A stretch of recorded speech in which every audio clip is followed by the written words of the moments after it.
No! No! No! What?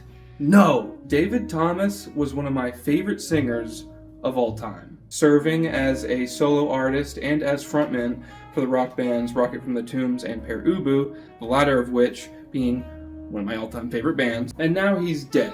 The band is over, leaving me the responsibility to explain to everybody why I'm in such a bad mood. Now, Pere came at the time of the new wave gold rush, when bands like Blondie, the B-52s, and Elvis Costello were rising in the charts because they were repurposing a lot of the edge of punk rock into a quirky and danceable style, with the most respectable acts of this time being Television, Devo, and Talking Heads. And while those bands were experimental in their own ways, I think Pere took everything at a much different level. Their name is a reference to the French writer Alfred Jarry, whose play Ubu Roi followed a character named Papa Ubu, or as Papa translates to French, Pere, who opens the story by walking up on stage and saying "Murdre," which caused a bit of an upset because Murdre translates to shit. Just imagine if you tuned in to Leave It to Beaver in the 1950s and an episode started with someone walking in and just going like, "Shit, everyone,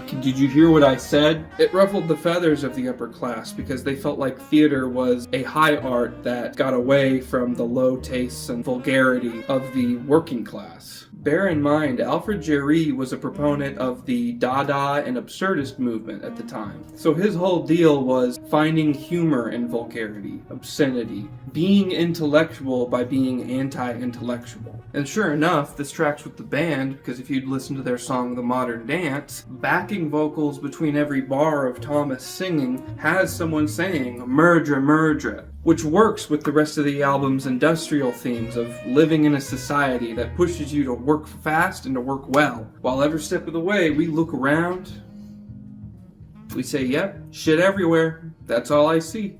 Not even surprised. Some of my favorite performances include Sentimental Journey, in which Thomas portrays a miserable and sad, angry, drunken man throwing bottles, muttering, rambling, and I love how it's kept ambiguous as to what's on his mind or what's really plaguing him, because really the impression is there that for the vast majority of people living in industrial society, this is their reality. Voiceless, thoughtless misery, drinking away our sorrows incoherently because we have no voice of our own to fight with anymore. Or there's the more comedic One Less Worry, in which it sounds like Thomas is desperately trying to direct someone to put something in the right place while also having a nervous breakdown.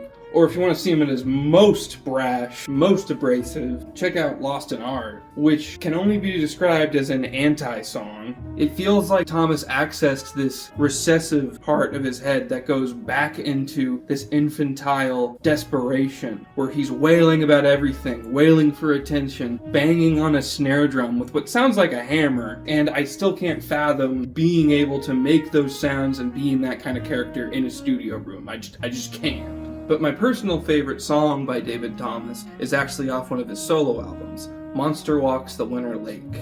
A slow and haunting dirge inspired by the story of Frankenstein. This was roughly a chamber folk project with a very unusual and minimal group of performers. The instruments being pretty much only a cello, accordions, and a bleep bloop modular synthesizer. But every time I listen to the song, it sounds like this really slow-paced psychological drama of not just Thomas telling the story, but also how it devolves into this sort of haunting sea shanty. But yeah, in brief, I think David Thomas was one of the best experimental artists of them all, in the history of rock music for sure. Literally should be up there in the same breath as Captain Beefheart and Frank Zappa, and I'll never get over how well he exposed me to the idea that you can act like a child, you can explore the humorous and maniacal parts of yourself, and even if you express those things with ambiguous subject matter, the impression always lasts because the mystery is always there to keep you wondering.